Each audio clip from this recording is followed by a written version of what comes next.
ইলিশ মানেই বাঙালির আবেগ। স্বাদে ও গন্ধকে ঠিক রেখে আজকে দেখাবো একদম অল্প সময়ে অল্প মশলাতে ইলিশ রেসিপি। আসসালামু আলাইকুম everyone, welcome to Mehnus mom's kitchen.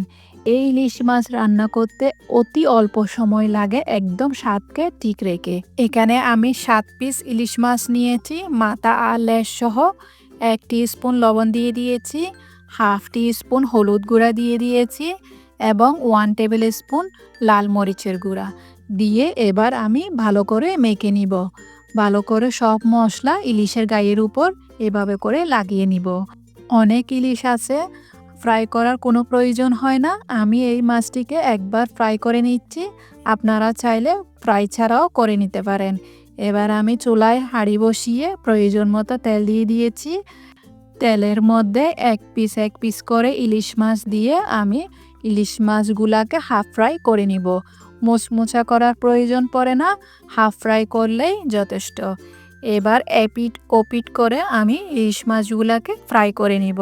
খেয়াল রাখবেন যেন মাছগুলা ভেঙে না যায়। মাছগুলা ফ্রাই করার জন্য আর রান্না করার জন্য আমি সয়াবিন তেল ইউজ করেছি। আপনি চাইলে সরিষার তেলও ইউজ করতে পারেন। আমি জানি অনেকে অনেক রকম করে ইলিশ মাছ রান্না করে, তবে আমার এই রেসিপি ফলো করে আপনি একবার হলেও ট্রাই করে দেখবেন, আশা করছি অনেক ভালো লাগবে। এবার ফ্রাই করা মাছগুলোকে এক পাশে উঠিয়ে রাখবো আর যেই অংশ রয়েছে সেই অংশটুকু ফ্রাই করে নিব। এবার মাছ ভাজা তেলের মধ্যে দিয়ে দিব একটি মিডিয়াম সাইজের পেঁয়াজ। যদি তেল কম বা বেশি মনে হয় তাহলে আপনি উঠিয়ে বা কমিয়ে রাখতে পারেন। পেঁয়াজ যখন হালকা বাদামি হয়ে আসবে এর মধ্যে দিয়ে দিব আমি 2 টেবিল স্পুন পেঁয়াজ বাটা। পেঁয়াজ বাটাটা দেওয়ার চেষ্টা করবেন, তাহলে গ্রেভিটা একটু ঘন হয়। এখানে আমি কোনো প্রকার আদা রসুন বাটা ইউজ করব না। এর মধ্যে দিয়ে দিচ্ছি আমি স্বাদ অনুযায়ী লবণ। চেক করে দেখবেন। হাফ টিস্পুন হলুদের গুঁড়া, হাফ টিস্পুন মরিচের গুঁড়া, সেই সাথে দিয়ে দিব 1 টিস্পুন কাশ্মীরি মরিচের গুঁড়া, কালারটা সুন্দরের জন্য। এবার আমি মিশিয়ে কষিয়ে নিব ভালো করে। কষাতে কষাতে আমি এখানে দিয়ে দিব হাফ কাপ পানি। পানি পরে প্রয়োজন পড়লে আবার দিব। এবার পানি দিয়ে ভালো করে কষিয়ে নিব। কষাতে কষাতে যখন মনে হবে তেল উপরে ভেসে আসছে তখন মনে করবেন কষানো শেষ। এরই মধ্যে দিয়ে দিয়েছি 6 থেকে 7টি কাঁচামরিচকে ফালি করে। আপনারা চাইলে জাল বেশি বা কম করে দিতে পারেন।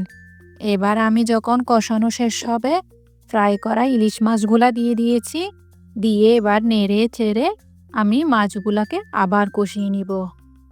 দেখলেন তো, এখানে আমি কোনো প্রকার এক্সট্রা মশলা বা আদা রসুন কিচ্ছু ইউজ করিনি, কেন কি ইলিশের একটি সুগন্ধ আছে, ওইটা চলে যাওয়ার সম্ভাবনা থাকে। এবার দিয়ে দিয়েছি হাফ কাপের মতো পানি। পানি দিয়ে এবার চুলার আঁচ লোতে রেখে আমি রান্না করে নিব।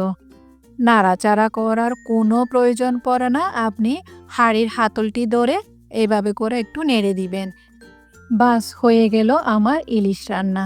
যে রান্না করতে জানে না সেও এই সহজভাবে করে রান্না করে নিতে পারবেন আশা করছি। আমার রেসিপি যদি ভালো লেগে থাকে তাহলে লাইক, কমেন্ট, শেয়ার, সাবস্ক্রাইব করতে একদমই ভুলবেন না।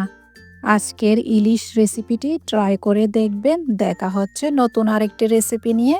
সে পর্যন্ত ভালো থাকবেন, সুস্থ থাকবেন।